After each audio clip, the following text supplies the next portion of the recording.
Hi, welcome back. So in this video, we're going to be looking at some more background properties. Now, we're not going to be looking at all of them because most of these aren't really useful and they're not really used in everyday life. But what I'm going to be doing is showing you the main properties that you can use with backgrounds that can really change how your backgrounds look. So we're actually going to be covering only two in this video. So that's background size and background repeat. So the first thing I want to cover is background repeat because I think it's the most important. So you can see we have our background there. I already set the height and width. Don't worry about these values or the properties or anything. Again, we'll talk about those later in this course. But for now, you can see that we have our background here, which is actually inside of a div. So I set the div height and width, and now there's a background here. So I want to mess around with this background and see what I can do. So first of all, you'll notice that we can see here that we have, so for example, 2 or 3 or 4 of the same image, and pretty much what's happening is the image is being repeated so that it can fill up all of the content space. Now this is done by default because again, all of the values and pixels and the dimensions are absolute. They're not like other programs where you can just throw a picture on there and it'll automatically resize. When you're working with web development, it takes those raw dimensions and just plugs them straight into the website. So that's why we need to do a little bit of styling. So you can see that this image is big enough, and remember, because this is a direct image, what's happening here is we have an image tag, and then the image is just being plugged straight in there. Whereas with here, we don't actually have an image tag. What we have is an empty div, which is just, think of it, if you don't know what that is, think of it as a container. It has a width and height of this much, but then this is an empty box. What we're doing is filling it with this image. So instead of plugging the image straight in, we're just filling an empty box with these images. And of course, the image isn't big enough to fill it. So what we have to do is, or what HTML actually does by default, is repeat this. So if you don't want that, there is an easy way to fix it. Now, it's probably not going to give you the result that you expected, but what you're going to do is go ahead and say background dash repeat. And pretty much you can either set this to no repeat, which is the default, or, repeat is the default, yeah. So repeat is going to be the default value. But if you want to set it to no repeat, this is pretty much going to remove that repeating property. Now, although it might look like now this image is going to cover the whole thing, watch what happens. You can see that it only takes up that small box. And this might look like it just resized everything, but if I go ahead and add a background color to this,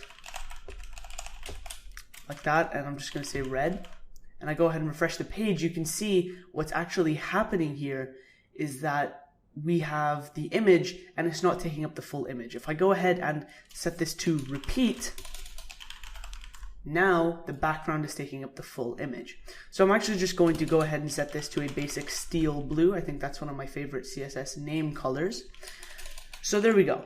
Now that we know how to adjust the repetition of these backgrounds, why don't we go ahead and actually talk about background size, because that's the important one that's going to allow us to fill this whole container. So first of all, now that we know that background repeat just changes if it repeats or not, we need to know how to alter the size. And we can do this using a property called background size. So I'm going to go ahead and actually erase this because we don't need it for now.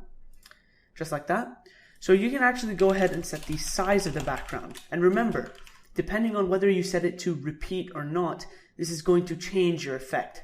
So right now it's still on repeat since we removed that property. But pretty much the way to manipulate this is the first value is going to be the height. So for example, let's say I wanted to take up 50 pixels.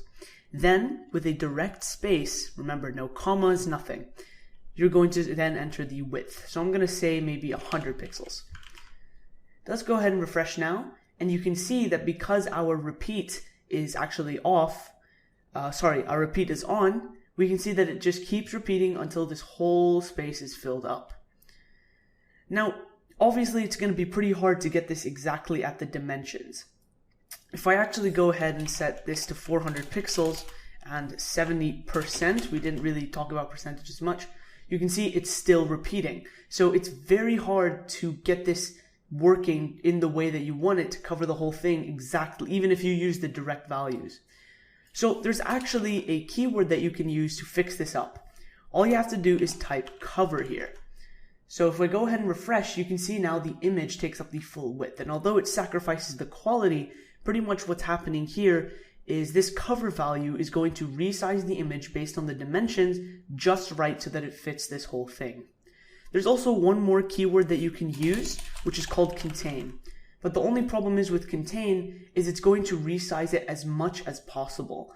The only problem is it's trying to resize it without messing with the proportions.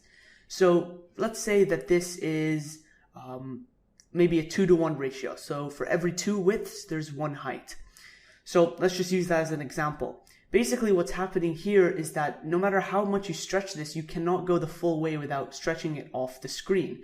So contain doesn't do that. Instead, it just repeats the image.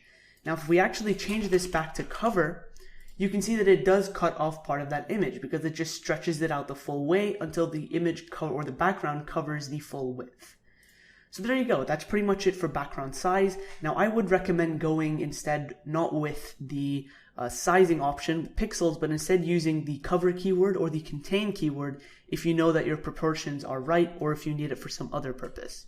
So yeah, pretty much those are the 2 main other background properties that you're going to be using. Obviously, there's many more, but they're not as useful and they don't really make as much of a difference as these 2. All right, let's move on.